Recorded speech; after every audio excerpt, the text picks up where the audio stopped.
This week, I chose this red and blue tie as an ironic fashion choice, as we are now in day 9 of the partial shutdown of the federal government. You have the Republicans who hold the majorities in the House and Senate.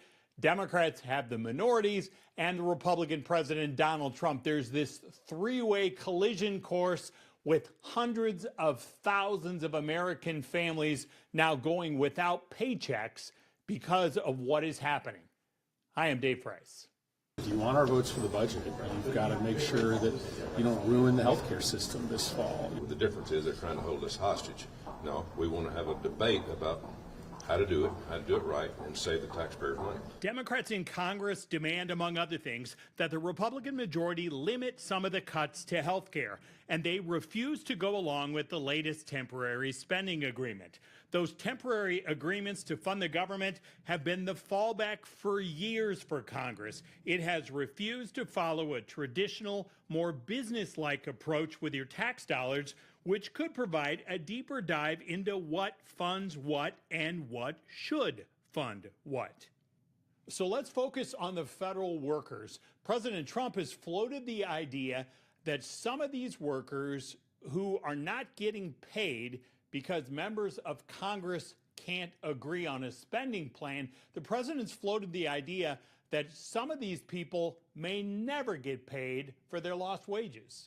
I would say it depends on who we're talking about. I can tell you this, the Democrats have put a lot of people in great risk and jeopardy, but it really depends on who you're talking about. But for the most part, we're going to take care of our people. There are some people that really don't deserve to be taken care of, and we'll take care of them in a different way. I reached out to all 6 Republicans who represent Iowans in Congress to see what they believe should happen. How many of these workers should get paid? Should they all get paid? And you will find after we listen to their responses that for the most part, those responses were rather vague. The thing I'd make about the president's approach to government is, of course, we need to reduce the size and scope of government. That's what I'm trying to do through the appropriations process as well. And unfortunately, the Democrats have set us up to a position where we don't have money to pay the federal workforce. I would love to see us, again, continue our bipartisan negotiations. As we were doing, we've passed all 12 bills out of our Appropriations Committee in the House. And I would like to see that process continue. But in the meantime, real Americans continue to pay the price here. Republicans chose to keep the government open and protect any interruption of essential services, benefits to Americans, and keep all those employees in place. Another member, Marinette Miller Meeks, served in both the United States Army and the Army Reserve.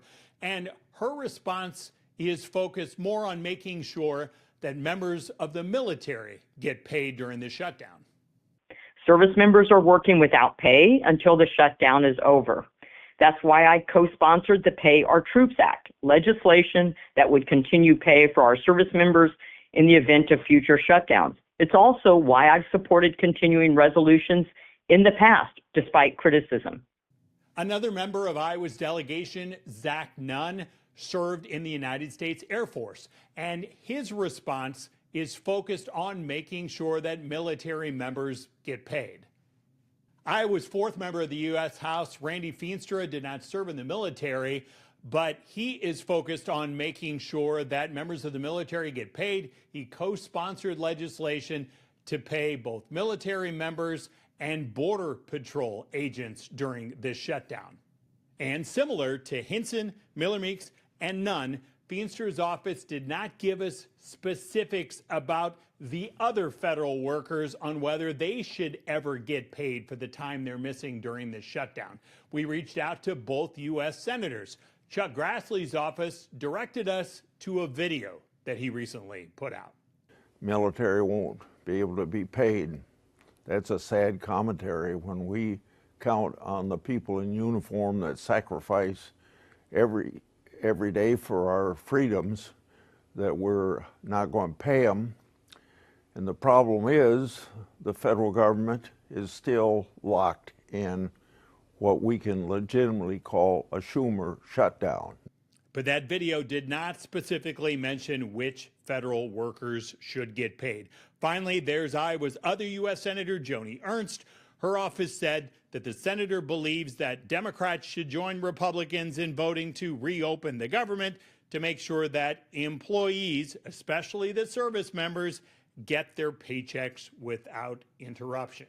So, day 9, and we do not know for the most part which federal workers Iowa's Republican congressional delegation believes should get paid and which ones should not get paid as Congress tries to resolve this latest budgetary dispute. That is Inside Iowa Politics for this week.